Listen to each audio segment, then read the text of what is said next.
And like one more sub a day, basically. I'll take that.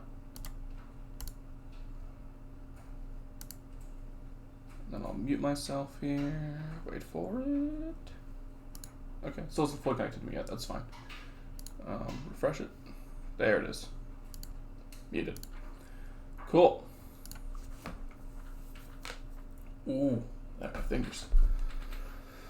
All right, any of you watching this after the fact, this will be a quick video. Don't know how long this will take, but I'm gonna go through what College Board put out yesterday, and they're doing this twice this week, where they're doing effectively a mock exam via their YouTube page, putting it on the screen on the YouTube page.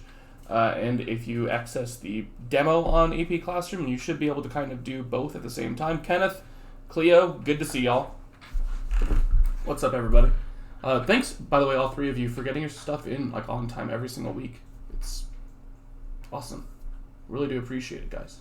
Yeah, I'll be going over these 2 FRQs they put out yesterday that are actually like literally a mock exam. The good news is, I feel like I prepared you really well for them in looking at them, because 2 of them were based off of the FRQs that I assigned for homework the last few weeks. So I was like, oh, hey, look, we've done a couple of these, basically. I'm going to go through those 2 FRQs, completely answer them, talk about every single thing you would have needed to know to get each of the points needed for these questions. Again, your goal isn't technically to get literally every point on an AP Macro question. If you can get like 70 to 80% of the points on an AP Macro question, you should feel really good about your chances on the exam. That's kind of the main goal. Again, 70 to 80% is typically in the 4. Above 80% is about a 5, and from 60 to 70% is roughly a 3. So as long as you get like more than half of the points, you're in pretty good shape.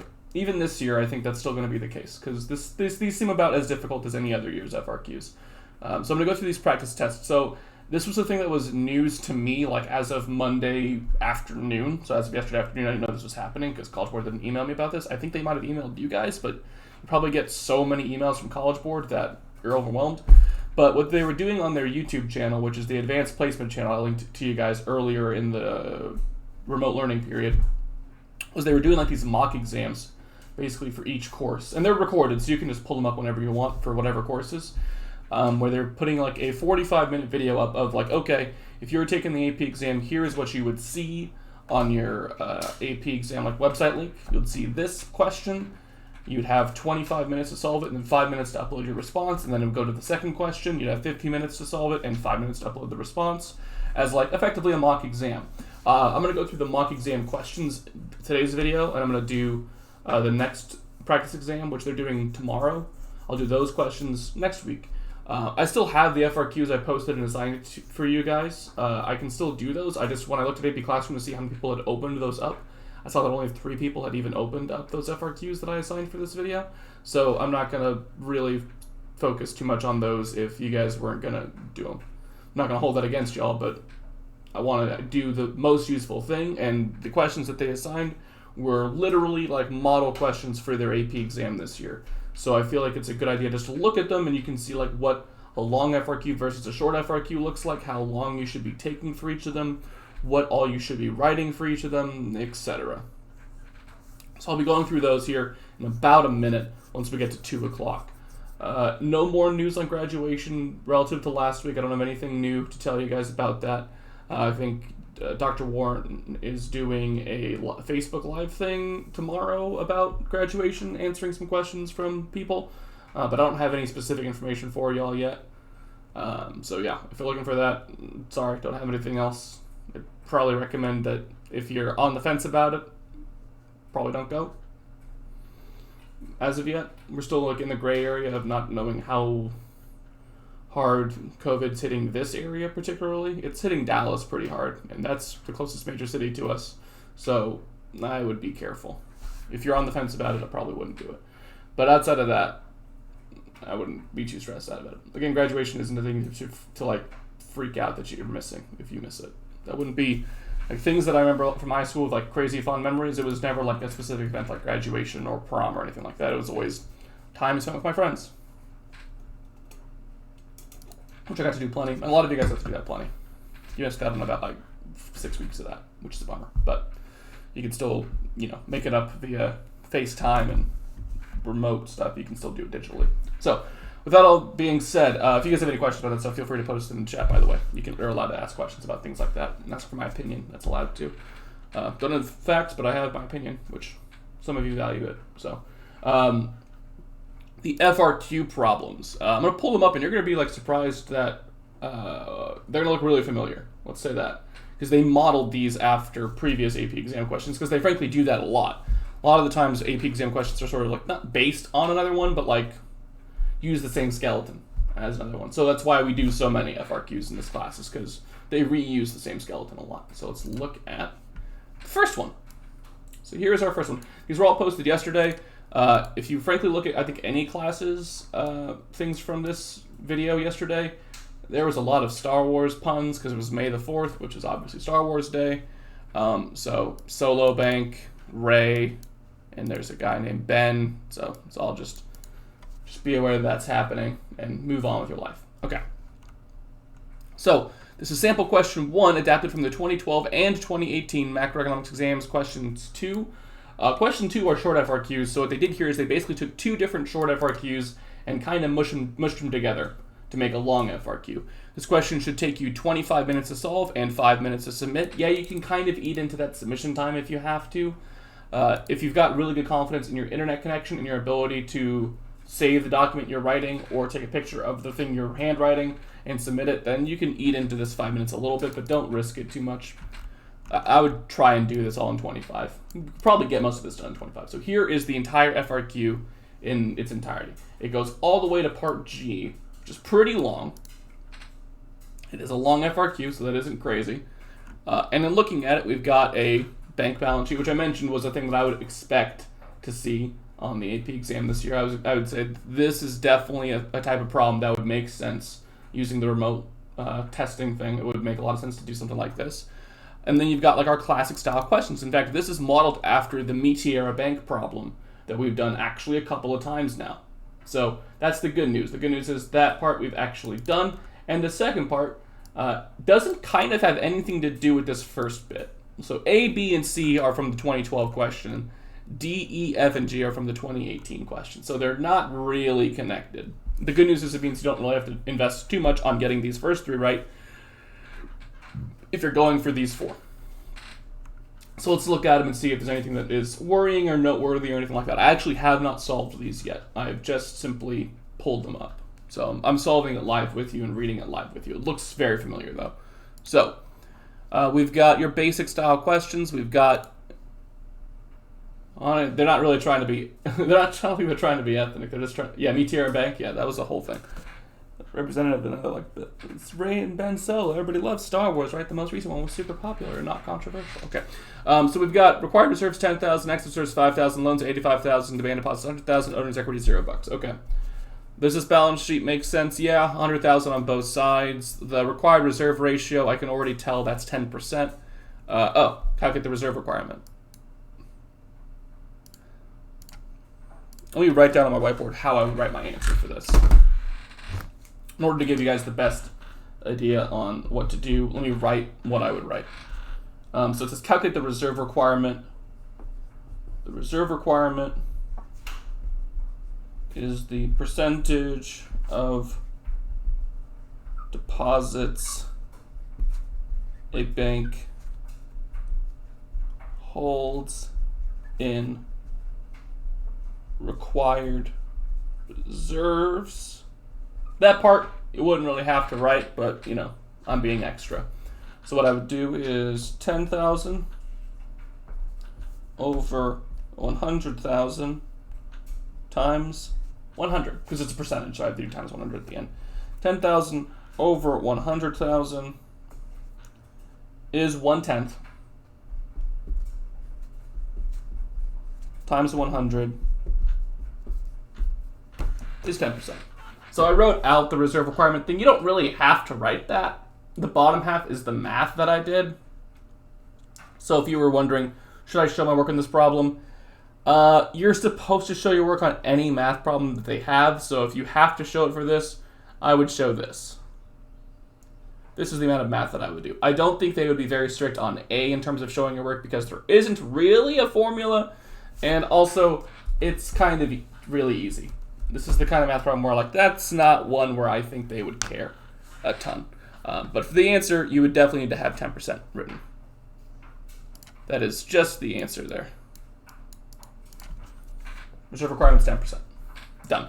Assume that Ray withdraws $5,000 in cash from her checking account at Solo Bank. I hate this. I hate this so much already. I'm going to get so tired of the Star Wars pun. By how much will Solo Bank's reserves change based on Ray's withdrawal? This is literally the Meteor Bank problem. It says, by how much will their reserves change? Again, they don't specify excess or required reserves. So it's talking about these two overall. How much would they overall change? Doesn't need to be specific to each branch. It just means overall, how much would they change by? Well, I know this side is going to drop by 5,000, right? She's withdrawing 5,000 from this bank. Cool. This is going to drop to 95,000, which is actually an amazing In the Heights reference for those of you that pay attention to the musical scene. 95,000 is the amount of money that could be won in the lottery in that musical. No one knows that except for me probably, but let's just go with that. 95,000. This is Lin-Manuel Miranda's other musical prior to doing Hamilton. 95,000. This side would have to drop by 5,000 as well, right? And where would that come from? Well, it wouldn't come from the loans because they can't call back loans, right? They're not going to like awkwardly call the person who took out the money and ask for 5,000 back. It's going to come from the reserves, right? It's going to come from the amount of money that they've got, probably the excess. But what this tells me is, oh, well, the reserves have to change by 5,000.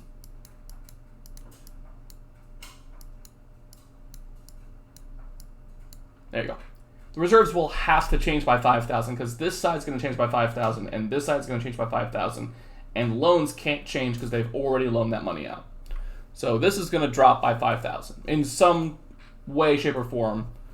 The numbers here combined 15 will have to combine to 10 after we do all of this.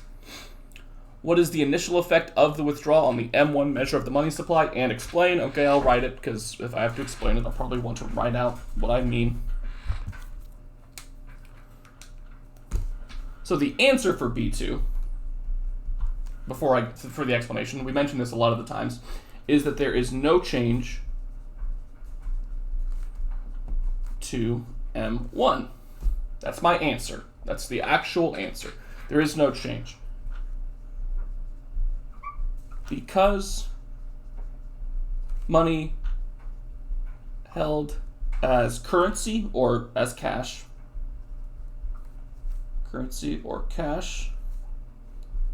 and money held in deposits count towards M1,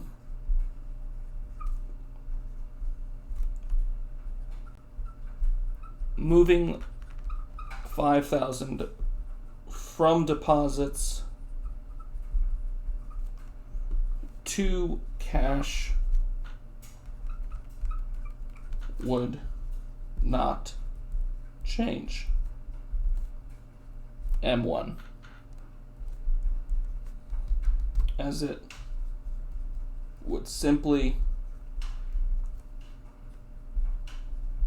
change the category or net out.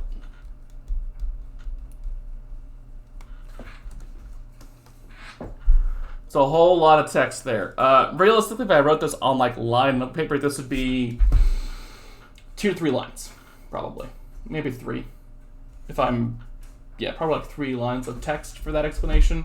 And again, that's me being super extra. That's me like going above and beyond. That's like I'm going for a perfect score on my AP exam. I want to just frickin' dunk on this thing. I want the grader to lose their mind at how friggin' smart I am. I want the grader to like eyes melt out of their sockets or like face melt like it's Indiana Jones. Okay, I want that reaction of like, oh my god, they're so smart. But realistically, that is a full explanation of it. The answer you need to write is it would not change M1. Your simple version is because cash and money and banks both count towards M1, so changing one from the other wouldn't change the money supply. That's just that written out in less simplistic, fancier, more well-written terms. They don't really care about the quality of your writing on the AP exam. It's just, for me, I want to be like exact. I want to be like perfect. I want it to be like, I don't want them to misconstrue this at all. I want them to completely understand what I'm saying. So I wrote out the full explanation. Your explanations will probably vary in length. It'll depend on the question. Because sometimes it could be like, how do you know this side has the comparative advantage? Explain it. Because they have a lower opportunity cost. That is actually the explanation. So that's the answer. That's like a one-line explanation. What I just did here was like a 3 to 4 line explanation. It'll vary based on the question. So for this one, ends up being like 3-line explanation. But there would be 2 points for this question. There would be 1 point for identifying the correct answer, which is that there is no change. There would be 1 additional point for explaining it properly. So if you're worried about explaining it, be aware that you would have gotten the point if you knew what the right answer was. You would have gotten at least 1 point for doing that part. So no change.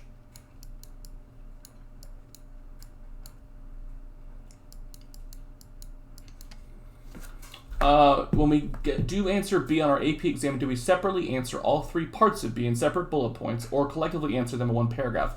Parker, that is technically up to you. I will say on this type of question where there is going to be probably more than 1 numerical answer, I would definitely separate it so that it's very clear to the grader which part of that paragraph qualifies for what. So I would do something like B, which there isn't a question. I would just letter B, I, double I, triple I. And then write out answers to each. Oh man, Cy. Cy, you gotta go. You gotta leave now. That's the worst thing I've ever seen in my entire life. Oh man. Oh man. Missed the opportunity to call it Jar Jar Bank. That's... I gotta go for a walk. I'm gonna turn off the live stream real quick. No. But yeah, it's a good question, Parker. I would separate it. I would never answer anything on this AP exam as 1 paragraph because there's a chance that you contradict yourself in that paragraph and it messes things up or they misinterpret what you say.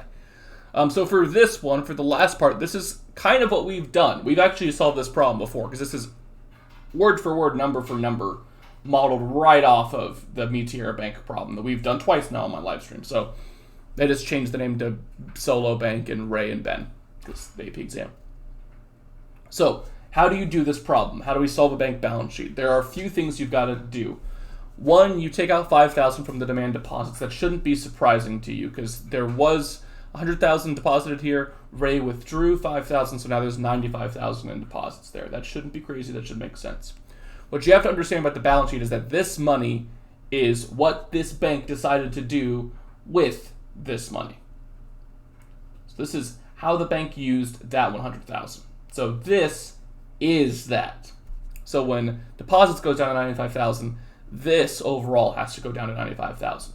They cannot call back these loans because, again, that is kind of, I won't say it's impossible, but it's like next to impossible to do. You have to do it like really fast if you're going to do it. So banks really can't call back loans. It's not that it's illegal, it's just like crazy, practically hard. So it's going to come from these 2 numbers. What we've got to keep in mind is that, 1, the excess reserves is the amount of like usable money by the bank. That is the money from the bank that is the easiest to get rid of because they could loan that money out, they could use it to buy a bond, they could do whatever with it. That's effectively playable money for the bank. They can, use it relatively easily. All this $85,000 was at some point in the excess reserves. So we keep that part in mind. The other part is the required reserves have to be 10% of whatever is on this side.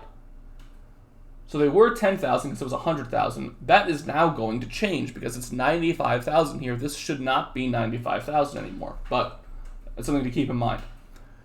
5,000's got to come from this side. It's going to come from here first because that's the amount of like playable money by the bank. If the bank is sort of doing their step-by-step progress, like, okay, how much do you have in the excess reserves? 5,000. Okay, give Ray that $5,000. So they do. This drops down to 0 really quickly. But then we have to check our rules. So the rules for a balance sheet, again, it's critical that you write these down at some point. So when you get to a balance sheet problem, you know. The 2 rules were both sides have to equal each other. Reserve requirement has to stay true. Both sides do equal each other here, but the reserve requirement, like I mentioned earlier, isn't strictly accurate right now. 10,000 is not 10% of 95,000. This needs to drop.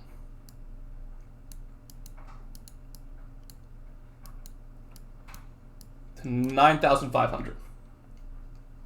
Because 9,500 is 10% of 95,000.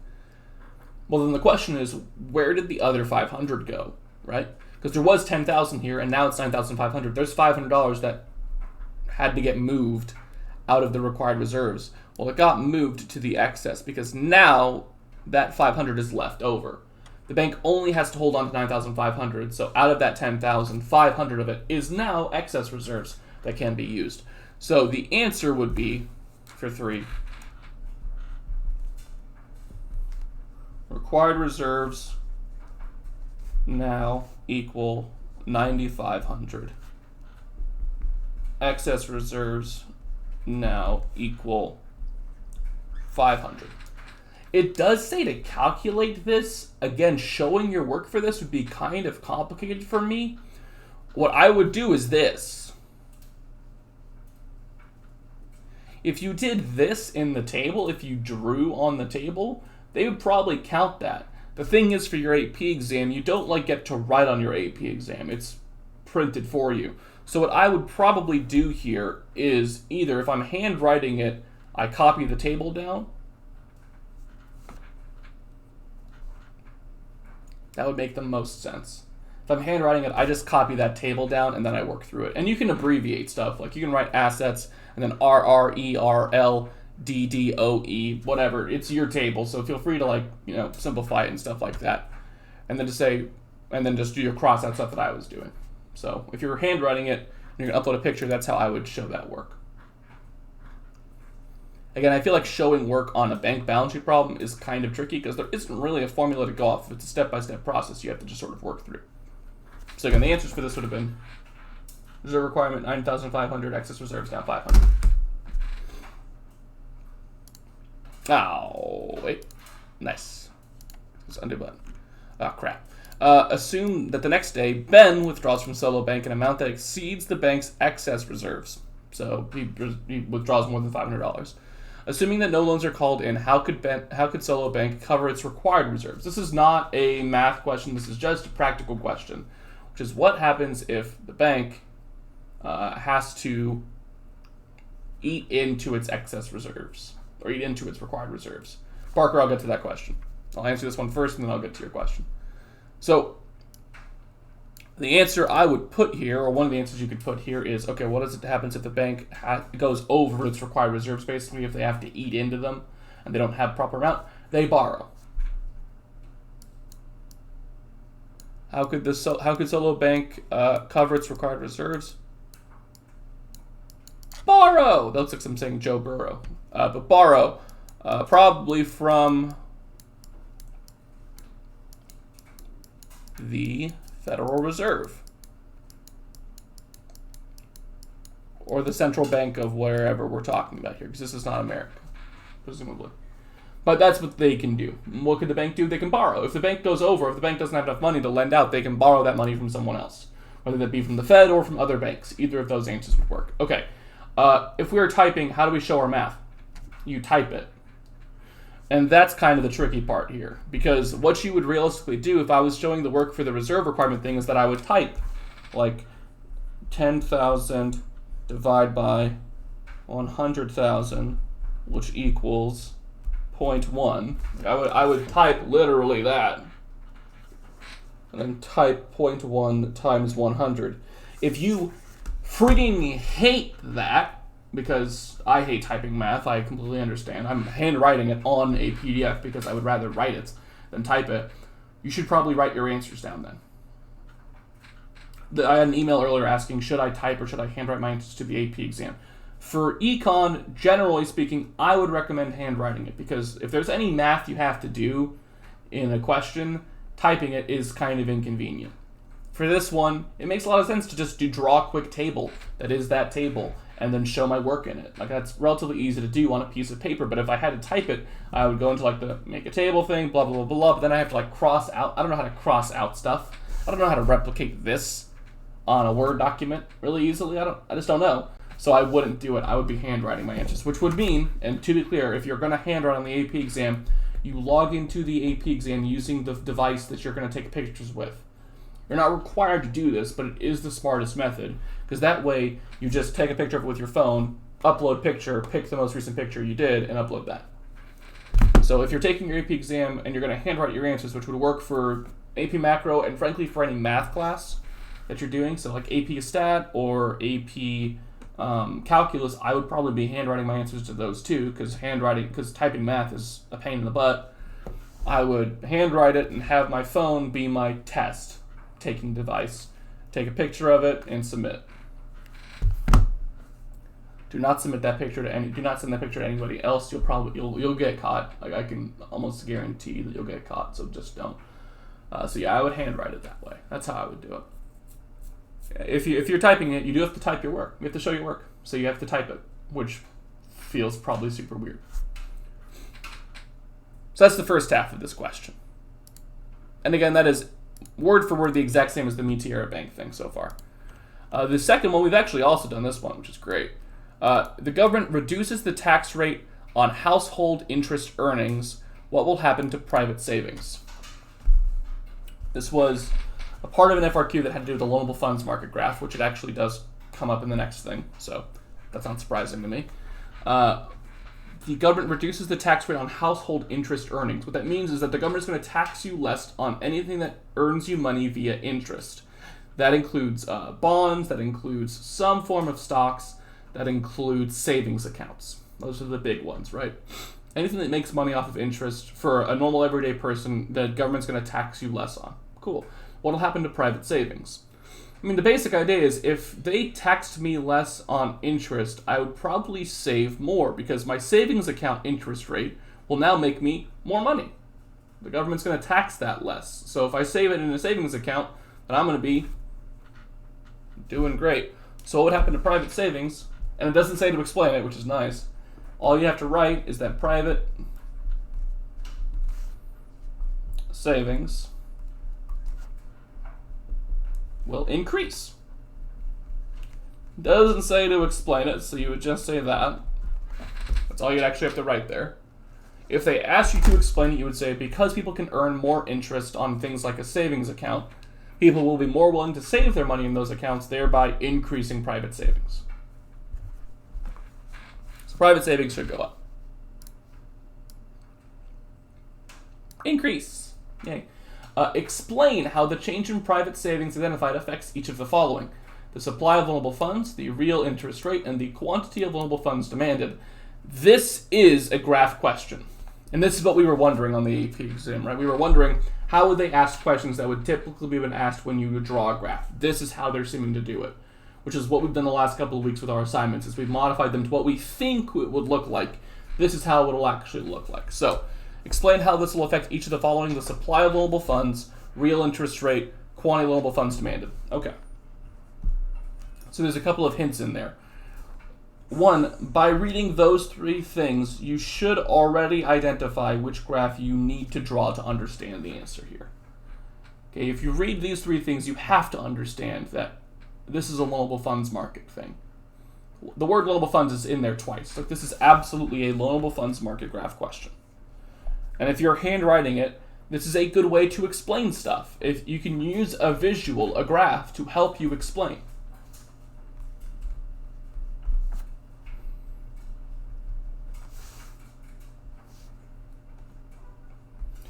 Now, you do still need to verbalize it in some ways, like, why does this change the supply curve? I can see that you shifted it, but, like, why did you shift it that way? Stuff like that. But it'll help you because you'll know your answers. You'll at least be able to get the this would do this, this would do this, this would do this with your drawing. You might still have to verbalize it and explain it, but you at least should be able to get the drawing part and, like, the understanding of what the answers are part off of drawing it. So I've got a loanable funds market graph here. Again, I've abbreviated a lot of stuff that I normally wouldn't abbreviate because the AP exam is not requiring that I draw this. It's just helpful. What will happen to the supply of loanable funds? Well, it's cool that they actually specifically said supply of loanable funds. That means it probably affects the supply curve, but let's go back to it. The supply of loanable funds is the ability and desire for banks to lend their money out. Okay, well, what did we say happened? It said, explain how the change in private savings identified in Part D would affect each of these things. Well, I said that people would save more money. So what should happen to the supply of loanable funds? Well, if people save more money, specifically they save it in banks, because that's where people save their money, generally speaking, banks would be able to lend out what? More. Because now there's more money being stored in a bank. The bank now has a larger ability to lend. So the supply of loanable funds should increase.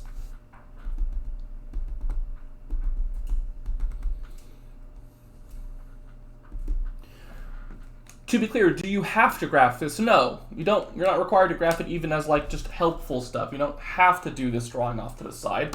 It's just helping me get more answers. What I would write for EI as my actual answer is supply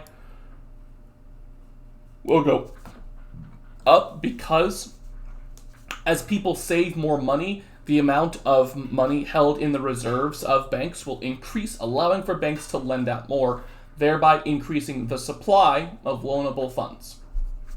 That would be my explanation, which is just, why did that change the supply curve? Basically, you're explaining how this is a supply shifter. And how it's a supply shifter is it increases the amount of money that banks have in their reserves, so banks could loan out more or less. Like loan out more because there's more being held in their reserves because people will save more of their money.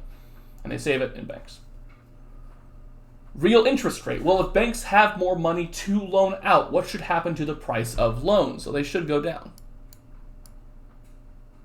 Logically speaking, if banks have more money to loan out, they will end up lowering the price of loans in order to maintain competitiveness with everybody else. Because it's not just one bank that has more to loan out, it's every bank. And if every bank has more to lend out, then they're going to need to start charging less. It's like if every store started selling French fries, they would end up lowering the price of French fries over time because there's so much competition in that market.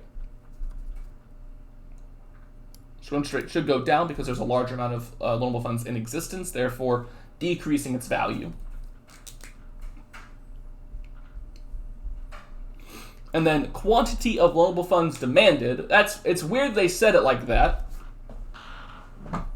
But if we're looking on our graph, what happened to my quantity demanded? Well, let's look at it. Make myself bigger for this one. Okay. Just to explain this. So our original quantity demanded is the original value at which people wanted loans, which is right here. It's the equilibrium quantity, right? That is the amount people wanted. This specific X value, whatever the hell that is, that's what the quantity demanded was prior to this change. And now that quantity demanded is over here. So my quantity demanded has gone up. It is really asking what happened to your quantity at equilibrium, which did go up. That's really what it's asking for. It's just you have to understand that quantity demanded is the quantity at equilibrium for that to not confuse you. And again, you can think about it like, okay, well, we said real interest rate's going to go down, right? Would people want to borrow more or less? If interest rate's lower, people would borrow more, right? Yeah, right. So quantity would go up. And you could say, due to the decrease in real interest rate, consumers would be willing to borrow in larger amounts because of the cheaper price of loans, thereby increasing the quantity of loanable funds demanded. I don't think that is harder than drawing the graph. I don't. The explanation component, I'm not sure how they'll grade it on it, because I don't know how much detail they want in each of these explanations. Okay, don't force yourself to run out of time because you want to explain everything in complete detail. You don't need to do that to yourself, okay? All right, last bit. Given the real interest rate change in part E2, we said that it's going to go down, what will happen to the short-run aggregate demand and price level? And explain those two. This question feels too long for me, for 25 minutes, to be honest. Like, this feels like too much work for 25, in all honesty. I think they're testing stuff with this, where they're like, how long do people think they're going to take on this? I'm like, this feels like it would take more than 25 minutes for most of you. For me, no, but again, I could do this in 5 minutes, realistically, if I was really rushing. And it's because I've done these problems like 25 times. So, real interest rate goes down. What happens to aggregate demand? Aggregate demand goes up. If interest rate goes down, AD goes up. Why? Because as loans get cheaper, people borrow and spend more money. That's all you would really need to write. As real interest rate falls, loans get cheaper, allowing people and businesses to borrow more and spend more, thereby increasing aggregate demand. Done. Got it. That's it. What is the effect on price level? If people spend more money, it's going to start driving up prices because there's larger overall demand for all goods and services, so businesses will be able to justifiably increase the price of their goods and services. And there's the answer there. So again, explanations can be long, don't have to be long. Now, granted, I talk fast, so that sounds like not a lot to write, but it's actually probably like 3 lines of text. But there's your idea. And again, that's a graph problem too. That's what happens on your ADAS graph. AD goes up because people will borrow and spend more. Price level goes up because as people spend more, prices start to rise as businesses are able to react to that spending and charge more for their goods and services. And then lastly, which holy crap, this is a long question. In order to reverse the change in price level identified in part F2, which is that price level went up, would the bank raise or lower the reserve requirement? Okay, what it's telling me here is, okay, price level's going up. If the Federal Reserve, if the central bank wanted to fix that problem, which again, price level going up is inflation, guys. You gotta know that. Should they raise or lower the reserve requirement? Well, if their problem is inflation, what type of policy should they pursue? If the problem is inflation, you always pursue contractionary policy. They want the economy to contract. They want it to shrink. That's not the answer. That's just what I need to know the answer. So I know they want the economy to shrink, raising or lowering the reserve requirement. Which one of those is contractionary? Raising it. Because if they raise the reserve requirement, banks can't lend out as much. People won't be able to borrow and spend as much. They can effectively undo what's happening up here by limiting banks' ability to lend. So raising the reserve requirement because that would slow down spending, which would bring down price level. Basically, they want to undo what happened in F. Well, what happened in F was that AD went up. How would you stop that? Well, make AD go down, which would be a contractionary policy. A reminder that contractionary policies, fiscal and monetary, both decrease AD. And they're both used in inflationary periods. So either way, that would be your answer. So 10% is the reserve requirement. The reserves would change by $5,000. The initial change is that it doesn't change the money supply because M1 is made up of cash and money in bank deposits. The new value of the excess reserves is that the excess reserves should equal $500. Assume that Ben withdraws how much, what could the solo bank do to cover their reserves? They could borrow from the Fed or borrow from other banks. If they borrow from the Fed, it's using the discount rate. If they borrow from other banks, it's borrowed using the federal funds rate. See, that's what I mean by I can do this really fast. The government reduces tax rate on household interest earnings. What will happen in private savings? People would save more money because they can make more money off of that savings as the savings account isn't being as negatively impacted by taxes. Explain what happens to private savings identified in Part D, how they affect each of the following: supply loanable funds, real interest rate, and quantity loanable funds demanded. Well, private savings going up will increase supply of loanable funds because banks will be able to lend out more money as more money is being deposited into them and being held in their reserves. This will decrease the real interest rate because as banks can lend more, the increased competition from other banks will cause banks to drop down their prices, the price being the interest rate. And the quantity of loanable funds demanded will go up because as those loans get cheaper due to the decrease in real interest rate, people will want to borrow and spend more money. F, given the real interest rate change in Part E2, which was the real interest rate went down, answer the following questions. What is the short-run effect on aggregate demand? Aggregate demand would go up because of decreased real interest rate. It will allow for more people to borrow and spend money. That's increased consumer spending or increased investment. Either one would increase AD. What's the effect on price level? Well, because there's more spending will lead to an increase in prices as businesses react to that spending by charging more for their goods. People are buying more of my stuff. Cool, I can charge more for it. And then in order to reverse the change in price level identified in Part F2 with the central bank raise or lower the reserve requirement, they need to do contractionary monetary policy as a means of reducing overall spending. So what they would do is raise the reserve requirement as that will limit the amount of money the banks can lend, thereby decreasing our spending and decreasing price level. Boom, got it, bam, mic drop, good. There you go. So if you want me to answer all the questions, there's the answer to all the questions.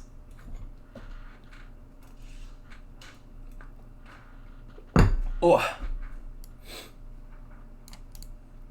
That's the first one.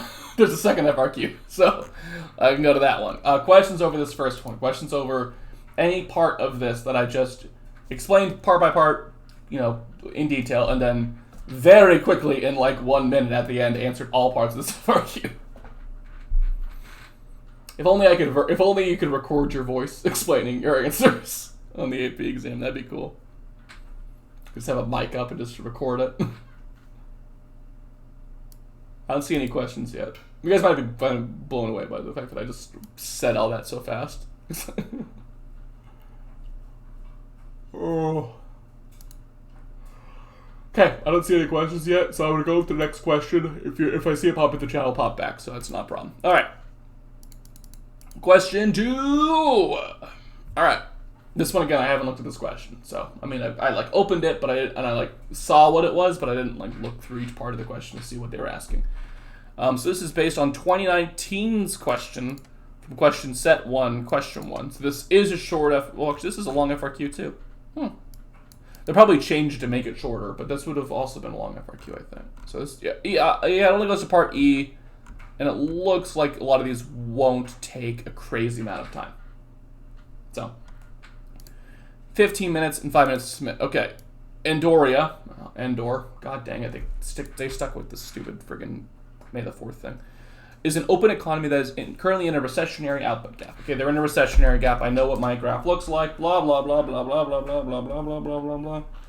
And again, if you're not drawing it, you should at least be picturing it. And if you can't picture it, then you need to study it more. This is what my economy looks like right now. I haven't looked at a question yet, I just know this is what it looks like. On a correctly labeled graph of the long and aggregate supply, short and aggregate supply, and aggregate demand curves, would the current equilibrium real output be found to the left, to the right, or at full employment? Hey, this is exactly like the question. This is exactly like how Marvin's been writing his. So shouts to Marvin, he nailed it. Well, my current equilibrium, which is where SRAS and AD meet, is, if you can't tell, to the left of LRAS. If I'm holding it properly. Yeah, it's to the left of LRAS. Doesn't say I have to explain that. Bam, bam, bam, bam, bam. The reason why it's to the left is if they are in a recession, it means their current production is less than full employment. They're producing less than they should be. So their current production would be over there.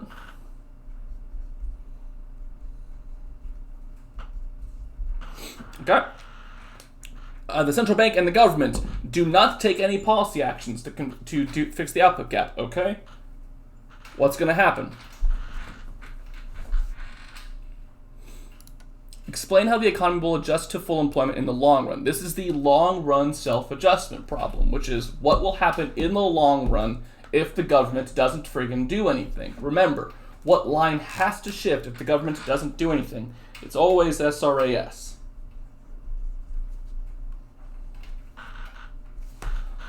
So SRAS will increase because... Now, then you have to figure out what could businesses do that would allow them to produce more, produce less, whatever. Well, they need to produce more, so what could a business do that would allow them to increase their production? It's always tied to wages.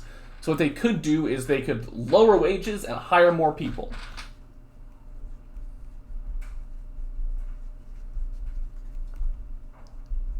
Will lower or cut wages and hire more people to increase production. So SRS will increase because businesses will lower wages and hire more workers to increase production. So that's my answer to I. The short version is S.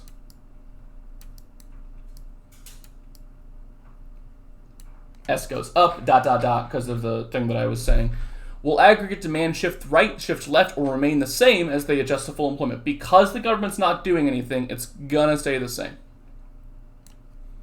Now again, if they had said that they might do a monetary policy or fiscal policy, that's when you move AD in the long run. But if the government's not doing anything, then it's remaining the same. Will the short-run Phillips curve shift right, shift left, or remain the same as the economy results to full employment? Okay, so... for any of you that are second semester kids, which every single person who's in the chat is, that's what this week is all about, is the Phillips curve. So I get to give you a little bit of a teaser for this week. If you've watched some of the videos before, you've seen me do this, but let me switch to the bigger camera so that you can see my whiteboard in full as I work through this problem. So the Phillips curve, what you have to know for the Phillips curve for this problem is that when you change your ADAS curve, it changes the Phillips curve as well, because the Phillips curve is made up of two big components. And I'll sketch the Phillips curve on the same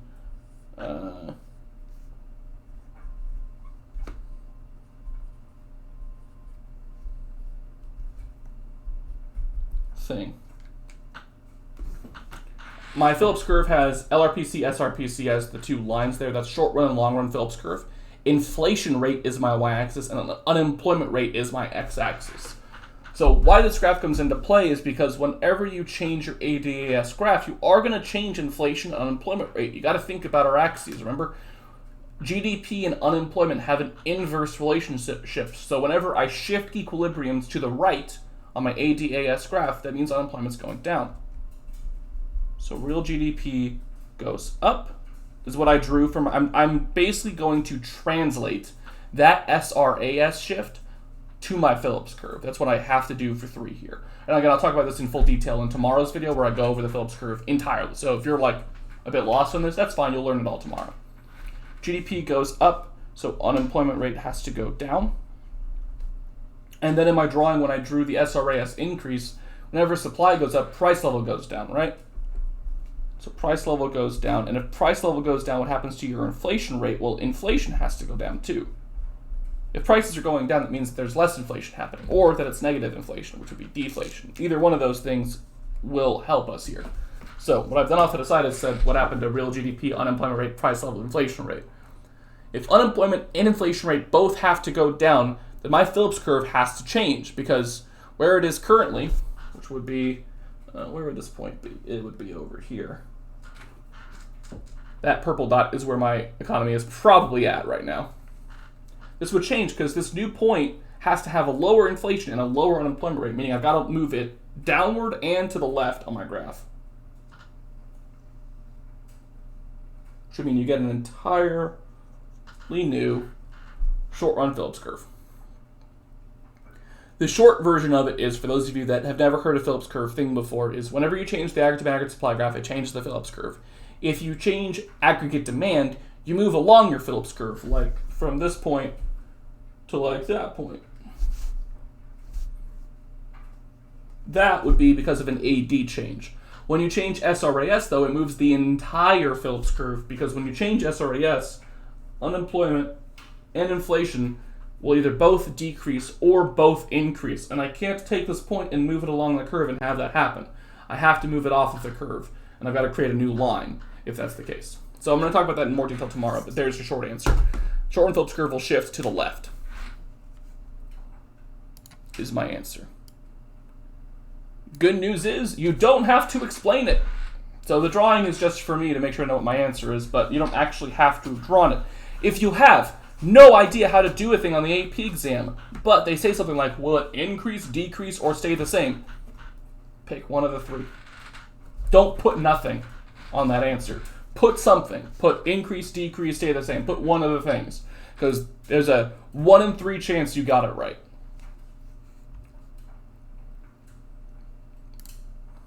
Okay, next part. Suppose the government is unwilling to wait for the long-run adjustment process and the MPC is 0.8. Ah, crap! It's a multiplier problem. I hate that. Equilibrium output is 500 and the full employment output is 520 billion, okay? So I know my MPC is 0.8, which means my MPS is 0.2. That is already known. My current output is 500 billion. My full employment output is 520 billion. So what is the gap? The gap is 20. Is 20 billion. Basically, what's going to happen in these problems, I will assume, is that I need to increase GDP by $20 billion. That's my end goal for whatever's happening here. Because if they want to get us back to full employment, then you're... Oh, yeah. Sorry, Austin. Good question. My bad. I forgot to pull up the questions back up. Sorry. So let me circle that again. That was the answer to that one. And this is the question. Super sorry there, Austin. Thank you for giving me the heads up on that. I didn't see that I hadn't changed it. So suppose the government isn't going to do this, isn't going to wait. MPC is 0.8, equilibrium output is 500, full employment output is 520. So my output gap, the amount that I need GDP to go up by, is 20 billion, right? If I want current output to equal full employment, I need GDP to go up by 20 billion. Calculate the minimum change and indicate the direction of the change in government spending required to shift AD curve by the amount of the output gap. It's really terribly worded, but it's just asking how much would they have to change government spending by to get the GDP gap to close. Remember, this is a multiplier problem. Whenever you see minimum change, maximum change, over time, or you see MPC or MPS, start thinking, okay, there's probably a multiplier thing here. So the multiplier formulas were, or how to use a multiplier was, change in spending times the multiplier equals the change in GDP. I know that I need GDP to go up by 20 billion. Right. I know I need the GDP to go up by 20 billion. That's my output gap. I need it to increase by 20. I do not know what my change in spending is. That is what I'm solving for in this question, because it asks for the minimum change and the direction, meaning positive or negative, for the change in spending. My multiplier is 1 over my MPS. Well, 1 over MPS is 1 over 0.2, and 1 over 0.2 is 5.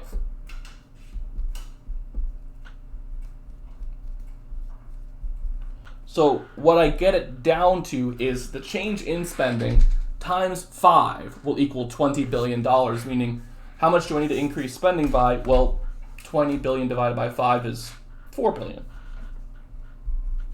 It has to equal $4 billion. If it says direction, you just got to say they have to increase government spending by 4 billion. Positive 4 billion. Calculate the minimum change and indicate the direction of the change in taxes. Okay, so it's actually asking me to calculate that. The formula's a little different there. I'm going to erase some stuff to give myself some more room. It is change in taxes times the tax multiplier equals the change in GDP. My change in GDP is still 20 billion positive. Change in taxes is what I'm solving for. My tax multiplier, as you should remember, is negative MPC over MPS. So that's negative 0.8 over 0.2. Change in taxes times negative 4 equals 20 billion. So what is 20 billion divided by negative 4? Well, that would be negative 5 billion. So my change in taxes has to be a decrease of taxes of $5 billion. I need to decrease taxes by 5 billion.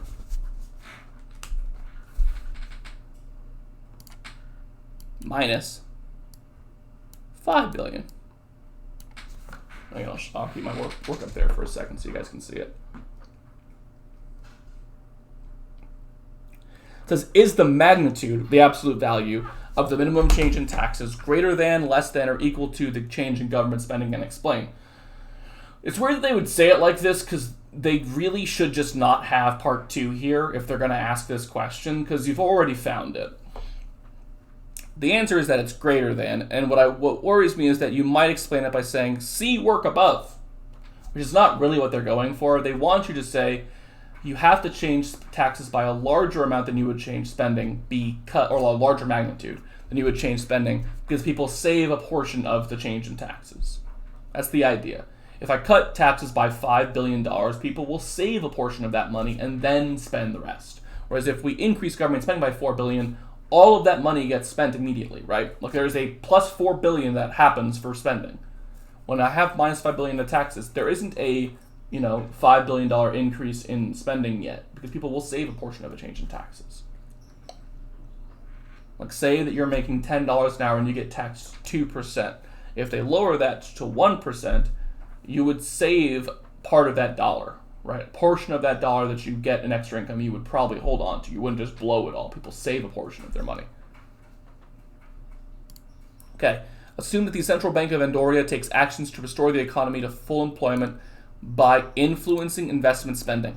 Explain how the actions taken by the central bank will impact the equilibrium nominal interest rate illustrated on a correctly labeled graph of the money market. So you don't have to draw it here, you just have to explain it. This question is asking, okay, their central bank is going to try and increase investment spending, or decrease it possibly. It's asking you to explain how monetary policy affects interest rate. The explanation is kind of simple.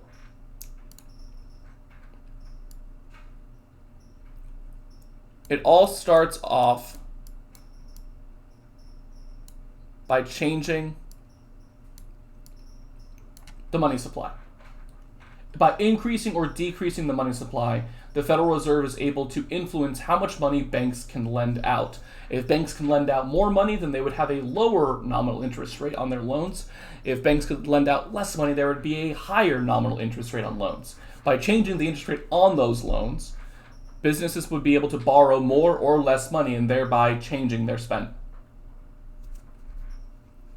All you need is the first half of that, where I said the Federal Reserve can change the amount of money that banks have in their reserves by changing the money supply. If they increase the money supply, that'll reduce nominal interest rate because banks will have more money to lend out to people, which would then result in them charging less for loans. If they've got more money to lend, they're going to have to charge less to lend it. So you have to, basically it's asking you to explain the graph. If you know that the central bank changes the money supply, then you should be able to pull that off. That's the whole point of monetary policy, is that it changes the money supply. That's all that question is asking about. And then E, the PPC below represents the economy of Andoria. Point A represents output prior to any policy action. So basically, this graph is the same as the original graph I had up here, where I had our current production was below long-run aggregate supply, right? This is the same idea, because remember that full employment is this line. And if point A is inside that curve, it means that they are below full employment. Okay, it says A. Assume the policy action from Part D has the intended effect on increasing investment spending. Or has the intended effect on investment spending. So they're said that they're going to take action to restore to full employment, which would mean that they would need to do an expansionary monetary policy, right? Because if they're in a recession, you need to expansionary policy it. This is saying, hey, assuming that works, assuming that the Federal Reserve is successful, that they increase investment spending, that they close the recessionary gap, how would you show that on this graph? It's kind of an interesting question, because you don't typically think of money market being tied to this graph, and it's technically not, but it's tied there because that aggregate demand, aggregate supply model is tied to everything. So let's explain this in kind of detail.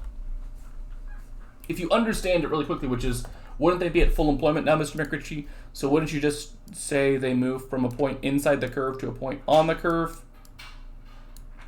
You're correct. That's the answer. What you would write is, you would move from point A, which is inside the curve, to a new point that is on the production possibilities curve, on the line. Will be how you explain it. But the reasoning as to why that's the case is because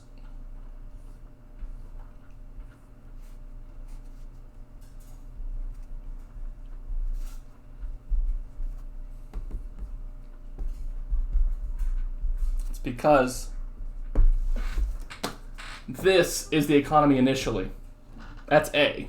Point A is an economy that's in a recession, and being below your production possibilities curve is effectively a recession because you're producing below full employment. If you do the expansionary monetary policies always increase AD, and the question said, hey, this is successful. It has the intended effect. So then this would be my change in my aggregate demand, aggregate supply graph. And that, the A to B, would be the change in my production possibilities curve. Just because it's been a while since we had a production possibilities curve doesn't mean it's gone away. It is still a graph of an economy, especially when you do the consumer and capital goods thing. If you're below full employment on your aggregate demand, aggregate supply graph, you'd also be below full employment on your production possibilities curve. It's the same thing. It's just a little different axes, a little different metric, but the same idea applies of, I'm in a recession on that one, should I still be in a recession on this one? If this policy is meant to get us back to full employment on our aggregate demand, aggregate supply graph, wouldn't it also get us to full employment on this graph? And the answer is yes, it would. So again, I also think this one's a bit long too. I feel like for both of these problems, they're both a bit long. Here is the good news on the length. The College Board has said that if you do not finish the AP exam, that will not be held against you when it comes to your score. So like, for example, on this problem, if you didn't get to Part E, if you just barely finished your explanation for Part D in that 15-minute window, because I think that's realistic. I think you could very easily, A should take you realistically like no time. B doesn't have you really explain that much, just the first part, which is kind of a lot of an explanation, but you should be able to do it. seeing as you could just copy-paste our explanation we've used before for long-run self-adjustment. This part would take you probably, if you have the formulas ready to go, if you're ready for it, this will take you maybe 3 or 4 minutes. Because both of these things should take you like 30 seconds of just plugging into a formula. These should not be very difficult. This part, you have to write an explanation that could take a while. So I think both of these are a little bit long. The AP exam may be doing that on purpose, of like gearing it long to give people plenty of opportunities for points, and then if they run out of time, it's okay. I don't know. It seems a little bit long for me. Both of these questions did.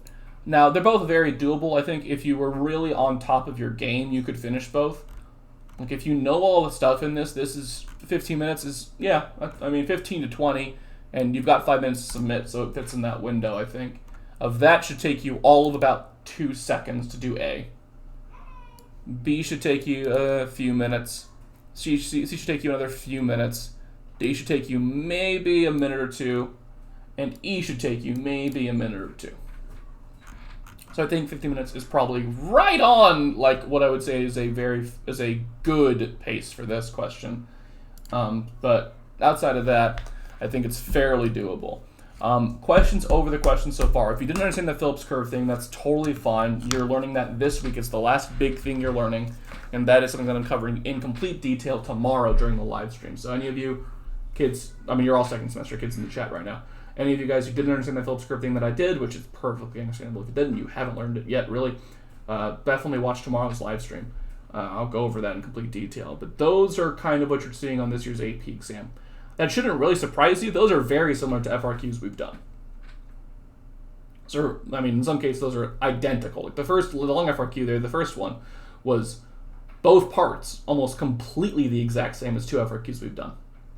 The second one's a little different, but not really. It's just that last part. It's just D and E that were like things that we hadn't really seen, but yeah, it's still nothing too crazy. So questions, comments, concerns, anything you'd like to know or like to ask before I end the stream here, because that's kind of all I was planning on doing today, seeing as the AP classroom thing very few people actually pulled up and tried to do.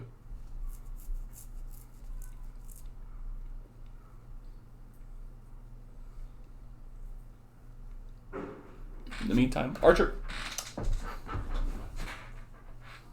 Archer. Come here. Give people what they want, Arch. Oh, my camera's. There we go. Bubble.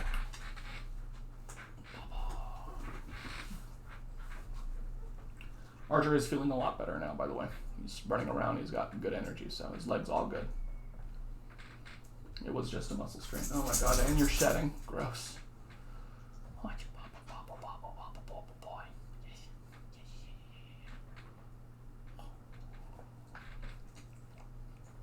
Good boy, Arch. Good boy. Pit. Okay, I don't see any questions, so I assume that you guys got kind of everything you were looking to get off of that video. So if you got anything else, or if anything pops up, or anything that you'd like to know about, that you're just curious about, either post it in the discussion board, or just, email me. I'll respond. That ain't gonna be a problem. Again, once I get more information about graduation, I will talk about it in the live stream just the moment I get more information on it. If you're on the fence about going to graduation, or if your family is wondering should they go to graduation or not, I mean, if you're questioning it, if there's a family member that you have that's at risk, like if they've got any kind of health concern, I probably wouldn't go to graduation if that's the case. Why did we name him Archer? For the TV show. We got him back in 2012, which was back when me and my kind of whole family, I was a senior in high school. My brother was 13, and we were living with my mom. We watched Archer quite a bit, the show. So we just named him Archer off of the show. Seemed like a cool name. So yeah, named him off for the TV shows. But yeah, if you've got any questions about any of that stuff, feel free to email me, ask, and I'll talk about more of it as I get into it in the live stream. Again, this week's live stream schedule is tomorrow I'm doing the Phillips Curve. Thursday I'm doing it's kind of miscellaneous. It's the rest of the course, which includes like long run growth. So talk a little bit more of the long run curve, why it can move, stuff like that.